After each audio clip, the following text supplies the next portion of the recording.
नमस्कार तेजी आयानु, मैं हूं अनोखा अंकित और ये है ओए क्रिकेट का यूट्यूब चैनल। आज है 8वां दिन और हम कर रहे हैं 30 डे चैलेंज, क्योंकि हमारा चैनल फ्रीज हो गया था, है नहीं, अनफ्रीज हो गया है, लेकिन आपका प्यार अभी भी कम मिल रहा है क्योंकि आप सब्सक्राइब नहीं कर रहे हैं, लाइक, कमेंट और शेयर नहीं कर रहे हैं। देखिए, मैंने कहीं ये पढ़ा था और सुना भी था, जिस पर मैं अभी भी अमल करता हूं, और वो ये कि आप जितने भी लोग यहां आ रहे हैं, भले वो एक ही क्यों ना आ रहा हो, आप में कोई बात है इसीलिए आ रहे हैं। तो अगर आप यहां आ रहे हैं, सुन रहे हैं, भले आधा ही सुन रहे हैं, तो यानी मैं आधी जीत अपनी पक्की मानूं, लेकिन पूरी जीत मैं तभी मानूंगा जब आप मुझे सब्सक्राइब या लाइक करेंगे, ताकि मुझे भी तो पता लगे। और अगर कमी है तो कमेंट बॉक्स किस लिए दिया है भाई? दिल खोल के बुराई करिए और हम उस बुराई पर अच्छाई की जीत करके रहेंगे। खैर, हम कर क्या रहे हैं? हम कर रहे हैं वुमेन्स T20 वर्ल्ड कप 2024 के मैचेस। और कल के दिन हमने कौन सा मैच किया था? India Sri Lanka with collaboration. और वो कोलैबोरेशन क्या थी, ये आपको कल के एपिसोड में सुनने को मिल जाएगा, देख लीजिए जाके। आज उसी टूर्नामेंट के एक और मैच पर आ गए हैं और ये मैच है इंडिया वर्सेस ऑस्ट्रेलिया, और ये फाइनल मैच था इंडिया का, क्योंकि यहां के बाद तो इंडिया को पाकिस्तान पे डिपेंड रहना था, लेकिन पाकिस्तान ने तो ऐसा खेल खेला कि इंडिया ने अपना सामान पैक करके कहा चलो भाई घर चलते हैं, अब न्यूजीलैंड के साथ गुजरात में खेलेंगे वनडे सीरीज, फिर वहां से BBL खेलेंगे। उसके बाद का मैंने देखा नहीं कि कौन सा इंडिया का टूर्नामेंट है। तो खैर, कल मैंने एक स्टैट बताया था। वो स्टैट क्या था? वो स्टैट ये था कि वुमेन्स T20 में या वर्ल्ड कप में इंडिया की तरफ से सबसे ज्यादा रन किसके हैं। मैंने आपको बताया था 500 स्मृति मंधाना के हो गए थे, 726 पर थे कौन? मिताली राज, और 680 पर थी, अगर मैं गलत नहीं हूं तो 680 या 620, और वो थी हरमनप्रीत कौर। तो आप पूरी लिस्ट सुन लीजिए आज नीचे से। 375 पूनम राउत।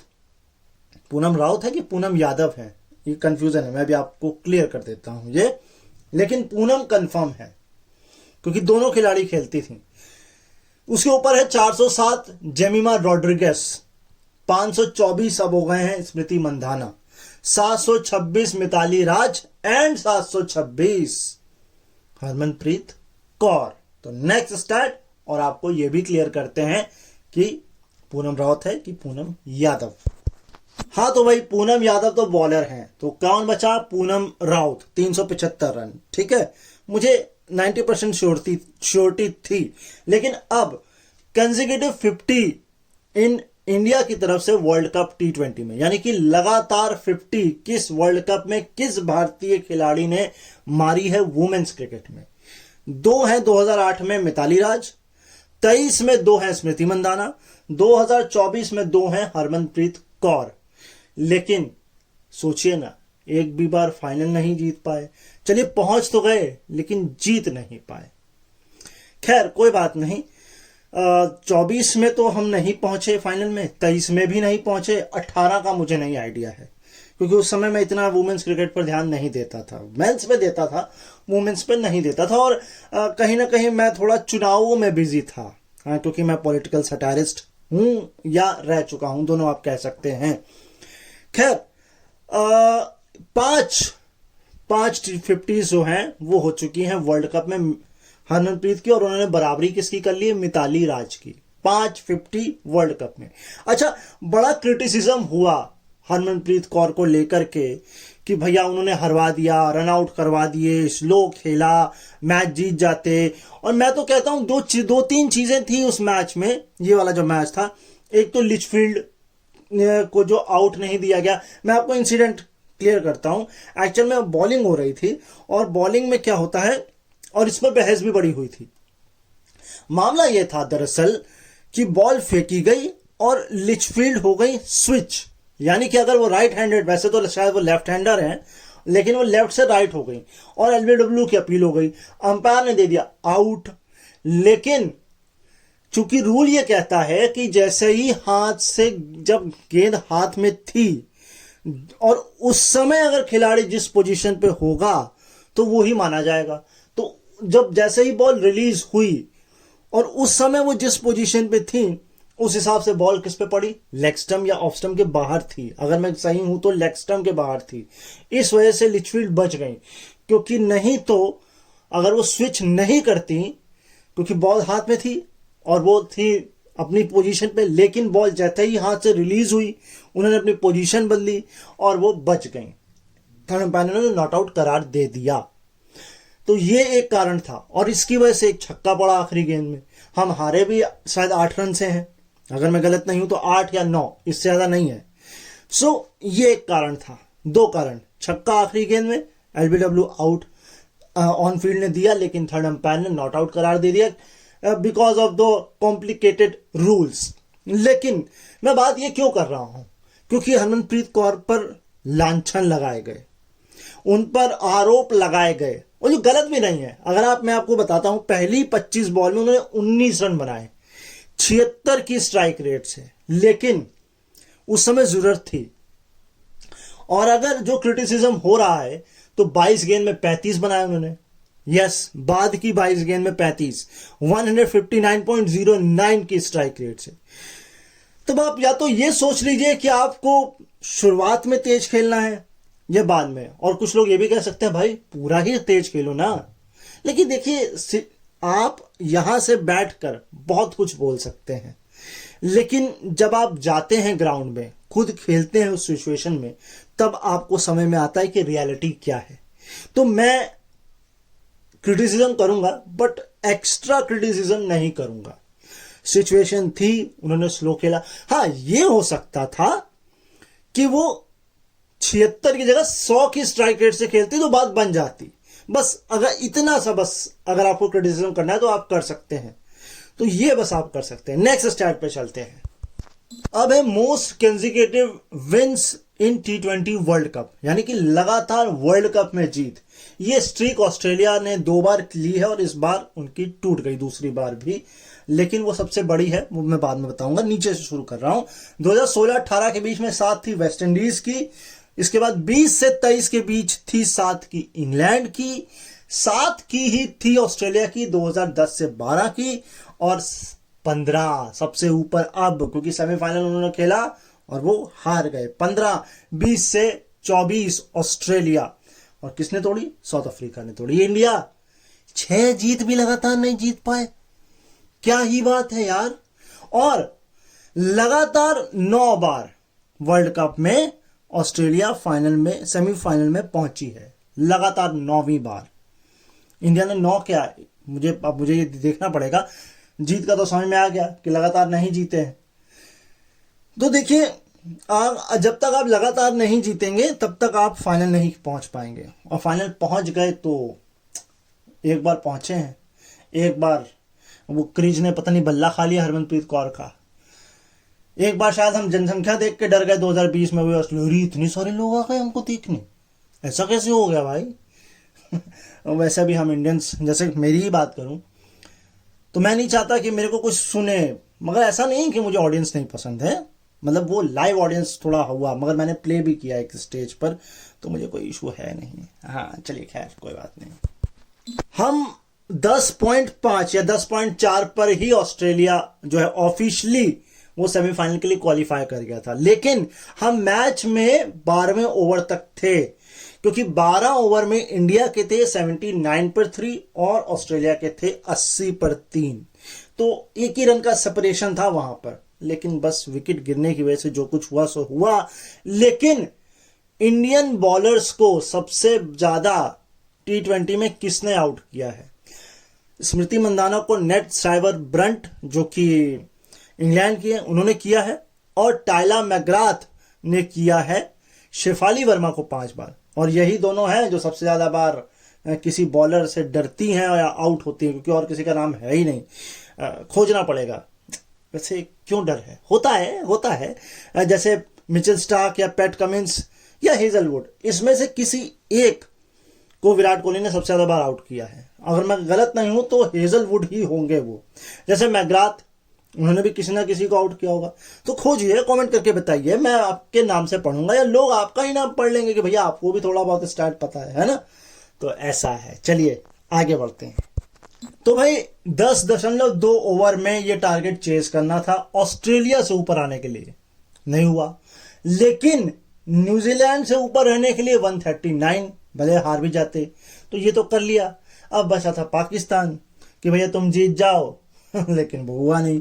खैर, ऑस्ट्रेलिया 150 डिफेंड करते हुए कब हारा है? एक ही बार हारा है, वो भी 2009 में इंग्लैंड के खिलाफ ओवल में सेमीफाइनल में।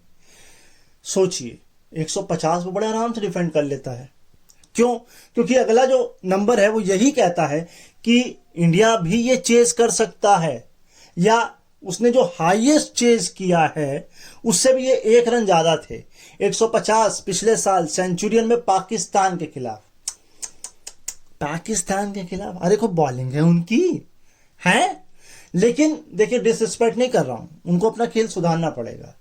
और अगर ओवरऑल जीत की बात करूं T20 में, क्योंकि ये जो 150 है ये तो वर्ल्ड कप का रिकॉर्ड है इंडिया का, लेकिन ओवरऑल T20 में इंडिया ने जो हाईएस्ट सक्सेसफुल चेज किया है वो 174 किया है ऑस्ट्रेलिया के खिलाफ, ऑस्ट्रेलिया में मेलबर्न में 2020 में। लेकिन ये वर्ल्ड कप नहीं है, ये बायलैटरल सीरीज है। बायलैटरल और आईसीसी में बस यही फर्क हो जाता है, प्रेशर का, माइंडसेट का, सामने वाली टीम का, आपकी टीम का, ग्राउंड का, सिचुएशंस का, आपके पास परफॉर्मेंस का, प्रेजेंट सिनेरियोस का। और इसका जीता ज्यादा उदाहरण न्यूजीलैंड से ले लीजिए। 10 मैच हारने के बाद लगातार इंग्लैंड से हारी इंग्लैंड में, ऑस्ट्रेलिया से हारी ऑस्ट्रेलिया में, और उसके बाद वर्ल्ड कप जीत गई। तो आपका माइंडसेट वो होना चाहिए, फियरलेस क्रिकेट। यहां तो हम फियर होके खेल रहे हैं। न्यूजीलैंड से बड़े मार्जिन से हार रहे हैं, पाकिस्तान से रो रो के जीत रहे हैं। हाँ, श्रीलंका दिख गई, अरे हम लंका लगा देंगे इनकी। भैया, लंका लगा देने से आप नहीं जीतेंगे, आपको हर एक की लंका लगानी पड़ेगी। आपने WPL शुरू किया है, अब यही कहानी मेंस की भी है। भाई, हम लोग रोते रह जाते हैं कि जिस साल वर्ल्ड कप हो उस साल IPL ना खेलें, कोई बड़ा टूर्नामेंट हो तो अपने खिलाड़ी को रेस्ट दें। नहीं नहीं, पैसा चाहिए भाई। क्रिकेट क्रिकेट नहीं, बिजनेस हो चुका है। तो ये जो खिलाड़ी हैं, अभिमन्यु ईश्वरन से लेकर ईशान किशन से लेकर KL राहुल तक, ऋतुराज गायकवाड़, देवदत्त पट्टिकल, ये सब गए हुए हैं ऑस्ट्रेलिया। लेकिन सबकी हालत आपको पता ही है क्या है। पहला मैच भी हारे ऑस्ट्रेलिया ए से अनऑफिशियल, और दूसरा भी लगभग हार ही गए। तो फिर खेलिए, IPL ही खेलिए ना, पैसा कमाइए, इंटरनेशनल बंद कर दीजिए। बायलैटरल सीरीज मुझे सबसे पहले लगता है बंद होनी चाहिए। केवल ICC, जैसे फुटबॉल में होता है ना, वर्ल्ड कप्स, यूरो कप्स और फ्रेंचाइज, वैसे यहां कर दें। खेलें फ्रेंचाइज साल भर और वर्ल्ड कप्स खेलें, उसमें भी फिर देखते हैं क्या होता है ना। चलो जी, आगे नेक्स्ट स्टार्ट। अच्छा, कमाल ये देखिए, जो 2 इंसिडेंट हुए कंट्रोवर्शियल न्यूजीलैंड के खिलाफ, वो भी दीप्ति शर्मा के ओवर में, मतलब ओवर खत्म होते ही लास्ट गेंद पर।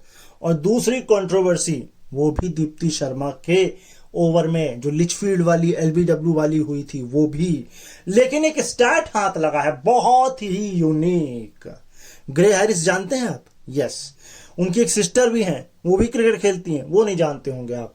खैर, तो ग्रे हैरिस पहली बार, जब 33 बार वो, जब भी उन्होंने 40 प्लस स्कोर किया है, 33 बार उन्होंने 40 प्लस स्कोर किया है, और इतनी सभी बार उनकी स्ट्राइक रेट 120 से ऊपर रहती है। लेकिन इस बार ऐसा हुआ कि उनकी स्ट्राइक रेट मात्र 97.56 थी।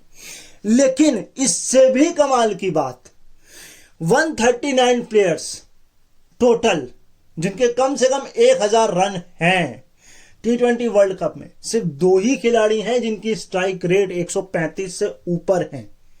एक खुद ग्रे हैरिस की 136.04, और दूसरी लॉरा हैरिस, जो उनकी सिस्टर हैं, जब खेलती थी कि खेलती हैं, ये थोड़ा डाउटफुल है क्योंकि मैंने नाम नहीं सुना, मैं फर्स्ट टाइम सुन रहा हूं लिटरली।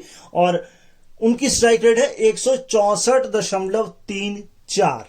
तो सोच लीजिए आप, कमाल का स्टैट है ना। नेक्स्ट स्टैट, अगला स्टैट कमाल का है। क्यों? क्योंकि ये बात हो रही है रेणुका सिंह ठाकुर की। ऑस्ट्रेलिया के खिलाफ T20 में उन्होंने क्या क्या किया है, और इसमें बायलैटरल भी है और मल्टीनेशनल भी है। पहले बायलैटरल का सुन लीजिए। 11 मैच, सिर्फ 4 विकेट, एवरेज 75.25, स्ट्राइक रेट 60 और इकोनॉमी 7.52। कुछ भी अच्छा नहीं, इकोनॉमी ठीक कही जा सकती है। लेकिन मल्टीनेशनल टूर्नामेंट्स जैसे कि आईसीसी टूर्नामेंट्स या कोई और टूर्नामेंट, तो वहां पर 4 मैच में 8 विकेट, एवरेज 13.5 का, स्ट्राइक रेट 12 की और इकोनॉमी 6.75 की। इकोनॉमी फिर भी ये ठीक कही जा सकती है। कुल मिलाकर रेणुका सिंह ठाकुर कहती हैं अब बायलैटरल में हमको कोई फर्क नहीं पड़ता है, लेकिन मल्टीनेशनल में हमें बहुत फर्क पड़ता है, हम वहां अच्छा परफॉर्मेंस देंगे। अगला स्टैट है ऑस्ट्रेलिया वुमेन्स की तरफ से फास्टेस्ट 1000 T20 में इनिंग के हिसाब से। फास्टेस्ट 1000 ओवरऑल है, वर्ल्ड कप का नहीं केवल। तो एशली गार्डनर है सबसे नीचे 49, 40 विलेनी, एलिस विलेनी, 39 है बेथ मूनी, 38 मैग्लैनिंग और 37 टालिया मैकग्राथ। तो ये है आप लोगों के लिए पूरा। इंडिया का भी कुछ बता देते यार, 1000 नहीं पहुंची क्या कोई? चलो खैर कोई बात नहीं। अगला स्टैट, तो सेकंड लास्ट इंसिडेंट एक बताता हूं और फिर लास्ट स्टैट। तो इंसिडेंट ऐसा है, अगर आपको याद होगा तो राधा यादव का इंक्लूजन जो है वो टॉस के बाद हुआ था, क्योंकि आशा शोभना उनके एंकल में चोट लग गई। फिर मैच रेफरी गए ऑस्ट्रेलिया कप्तान के पास, उन्होंने कहा कि भैया ये रिप्लेसमेंट इंडिया चाहती है, और ऑस्ट्रेलिया कप्तान ने कहा अरे ले लो, हम वैसे भी जीत जाएंगे, हमें तुम्हारे किसी भी खिलाड़ी से फर्क नहीं पड़ता है। लेकिन यहां बात सोचने वाली क्या है, वो ये कि हम कहते हैं ऑस्ट्रेलिया एरोगेंट होते हैं, एम्बिशियस होते हैं, रूथलेस होते हैं। ऐसा कुछ नहीं है, वो सिर्फ खेल में है, खेल के बाहर वो बिल्कुल ठीक ठाक है, और ये उन्होंने दिखा दिया। दोनों तरजीब से आप रिसीव करें ना। एक तो एरोगेंस, क्या भैया तुम कोई भी ले लिया, हमको फर्क नहीं पड़ता। और दूसरा, क्या ठीक है यार, प्रॉब्लम हो गई है उनको, तो लेट इट बी गो। तो ऐसा है। अब लास्ट स्टैट सुन लीजिए आप, वो ये कि सिंस 2018 से ऑस्ट्रेलिया 2 बार मैच हारा है वर्ल्ड कप में, और दोनों ही बार इंडिया से हारा है। एक प्रोविडेंस में हारा था 2018 में 48 रन से, और फिर सिडनी 2020 में हारा था 17 रन से। और ये मुझे लगता है ये वही 17 है, उसके बाद से लगातार ये जो 15 मैच जीते, और 16वीं जीत उनके हाथ से सेमीफाइनल से साउथ अफ्रीका ने निकाल ली। तो इसी के साथ मैं भी इस जगह से निकलता हूं। खुद तैयारी करूंगा अगले एपिसोड के लिए आप लोगों के लिए। बाकी अपने जीवन में बहुत सारे काम है, वो भी करने हैं, बहुत कुछ पढ़ना लिखना है, मतलब स्टैट्स, नंबर, न्यूज़, खबरें, स्पोर्ट्स, क्रिकेट, फुटबॉल, बहुत कुछ। तो वो सब करूंगा, लौट कर कल फिर आऊंगा। और तब तक आप इसको एंजॉय करें, लोगों तक पहुंचाएं, उनको भी कहें लाइक, शेयर, कमेंट, सब्सक्राइब करें।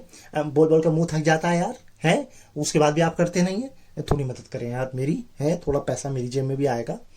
तो खैर ये करें, अपना ख्याल रखें मगर जरूर, और मुझे अपने दिलों में याद रखें। मैं मिलता हूं आपसे कल, तब तक के लिए नमस्कार।